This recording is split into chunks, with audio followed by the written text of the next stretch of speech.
Assalamualaikum warahmatullahi wabarakatuh, teman-teman sekalian. Hari ini saya pengen berbagi kenapa sih Mas Didik umroh ya. Apa sih istimewanya umroh dan kenapa pengusaha itu wajib untuk umroh terutama untuk yang beragama muslim. Teman-teman sekalian, saya pengen cerita ini penting sekali. Pastikan teman-teman tonton aja video ini sampai selesai.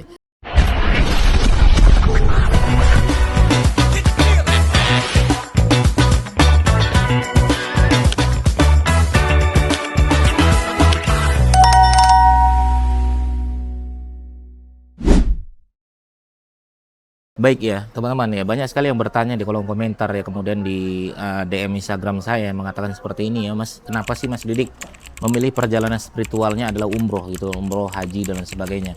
Baik teman-teman sekalian, saya ingin menekankan pada teman-teman yang beragama muslim, sudah punya omset bagus, profit bagus, ada penghasilan yang bagus. Saran saya teman-teman wajib coba teman-teman namanya umroh ya. Ini perjalanan spiritual yang menurut saya banyak sekali pelajaran-pelajaran hidup yang teman-teman bisa dapatkan, semua ada di sini ya. Semangat hidup lagi lebih semangat ya. Bisnis kita jadi jauh ya, lebih semangat, kita jadi tahu melihat ke depan ini arahnya seperti apa.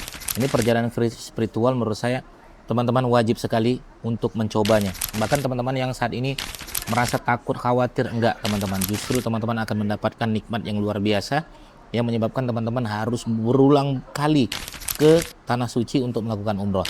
Baik ya, saya pengen cerita yang pertama ya, kenapa umroh ini menjadi ya ajang spiritual untuk teman-teman pengusaha. Pertama, umroh itu emang berdasarkan hadis adalah mengikis kemiskinan teman-teman. Ya, saya bukan pengen menunjukkan segala sesuatu hal, tidak teman-teman. Saya pengen ya teman-teman juga ikut merasakan ya, merasakan betapa umroh memiliki efek yang luar biasa. Baik itu kita sebelum melakukan perjalanan, setelah melakukan perjalanan. Itu mengapa saya memilih saya akan melakukan umroh ini mungkin berulang kali.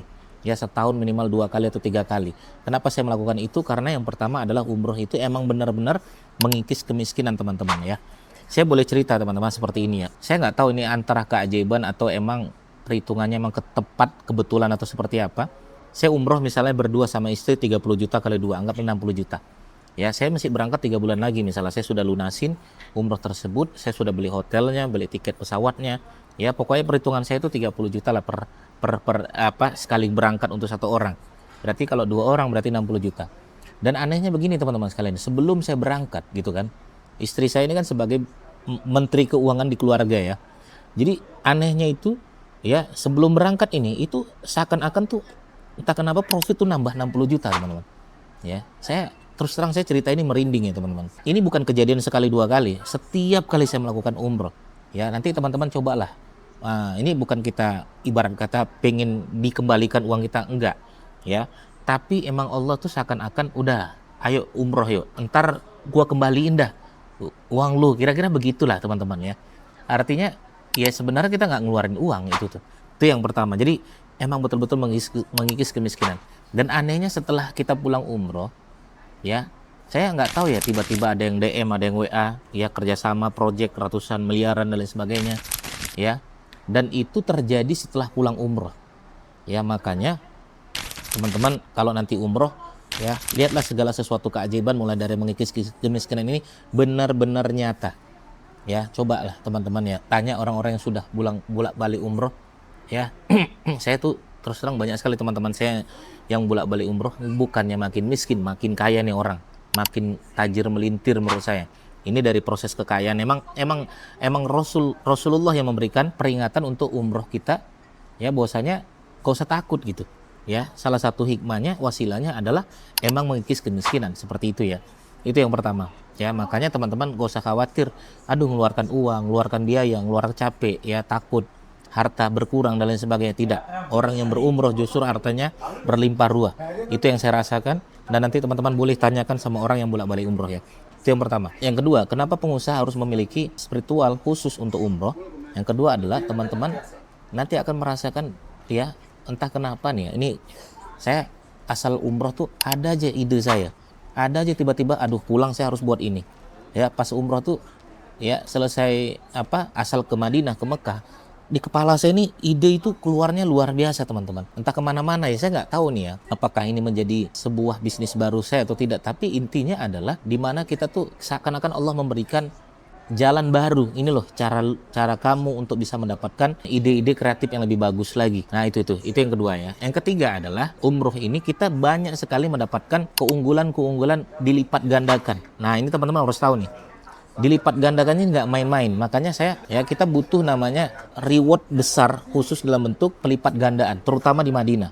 Madinah itu sekali kita sholat kita mendapatkan 1000 kebaikan, 1000 kali lipat.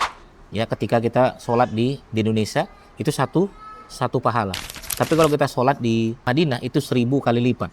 Kalau kita sholatnya di Masjidil Haram, teman-teman, itu pahalanya bisa 100.000 kali lipat. Bagi seorang pengusaha pasti tahu dia harus melihat mana peluang-peluang yang kira-kira mendapatkan keuntungan besar. Ini orang pengusaha pasti tahu. Artinya Allah tuh kasih tahu, ini loh cara tercepat ketika pengen dapat pahala besar.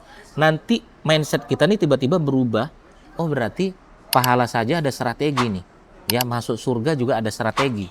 Ya, lipat gandaan juga ada strategi. Bisnis juga ada strategi. Begitulah polanya. Ya, sehingga pola kita tuh terbuka tuh. Berarti ada game plan yang di luar sana yang bisa mendapatkan omset ratusan miliar, ya triliunan. Game plan yang kita nggak tahu. Sama, ada game plan yang bisa mendapatkan 100.000 kali lipat pahala yang kita sebenarnya sudah tahu. Kan begitu polanya. Ya, bahkan sudah dikasih tahu kisi-kisinya, yaitu ya sholat di Masjidil Haram itu dapat 100.000 kali lipat pahala. Sehingga kalau kita paham betapa besarnya fadilah ini, itu 30 juta nggak ada harga dirinya, teman-teman sekalian. Ya, nggak ada harga diri. Makanya kenapa saya berwasiat sama istri saya bilang, ya kalau ada dana, ada biaya, ya insya Allah kita undang lagi. Saya minta Allah mengundang kita lagi kembali umroh lagi. Kalau bisa teman-teman tuh jangan pernah berdoa seperti ini, ya Allah, saya pengen yang penting saya datang dengan fasilitas apa saja, yang penting saya datang dulu. Udah, jangan teman-teman. Minta sama Allah tuh yang bagus sekalian aja.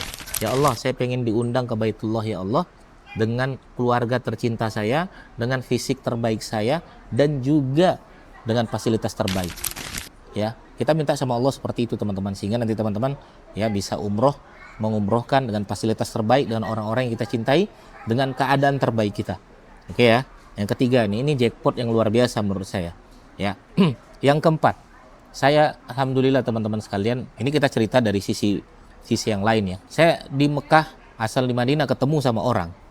Ya, ketemu sama orang, entah kenapa balik ke Indonesia pasti langsung akrab dan udah jadi teman nongkrong gitu kan, teman nongkrong, teman ngobrol ya. Padahal ketemunya kita di Madinah. Di Indonesia kita jarang ketemu, malah ketemunya di Madinah. Setelah kita ketemu di Madinah, anehnya di Indonesia kita malah lebih akrab. Ini nggak tahu nih apakah saya saja. Nanti teman-teman boleh cerita sama saya, boleh komentar seperti ini. Oke ya, ini 4 ini sajalah dulu yang bisa saya sampaikan ya. Sebenarnya ada banyak sekali yang pengen saya ceritakan kepada teman-teman. Tapi nanti kita akan bahas mungkin di part-part berikutnya ya. Saya pengen ini teman-teman paham, teman-teman tahu, teman-teman memahami dan merasakan langsung ya apa yang saya rasakan. Makanya saya ketemu dengan teman-teman, saya ajak yuk umroh yuk. Ketemu saudara yuk umroh yuk. Saya telepon umroh yuk. Nggak usah lewat saya nggak apa-apa. Lewat orang lain juga nggak ada masalah. Yang penting teman-teman bisa merasakan betapa kuat dahsyatnya ya energi spiritual yang dilakukan oleh orang-orang yang kalau dia berumroh. Ya, itu kenapa saya bolak-balik umroh, karena saya merasakan energi yang luar biasa yang teman-teman juga harus merasakan itu. Begitu ya teman-teman sekalian, ini waktu kita juga sudah hampir 9 menit ya. Terima kasih teman-teman, bagi teman-teman bertanya silakan langsung aja bertanya di kolom komentar kami. Terima kasih teman-teman, coba komen dong ya pengalaman umrohnya, atau komen teman-teman yang mau ya atau belum pernah berumroh, coba juga komen seperti itu. Terima kasih ya. Assalamualaikum warahmatullahi wabarakatuh. Bye bye.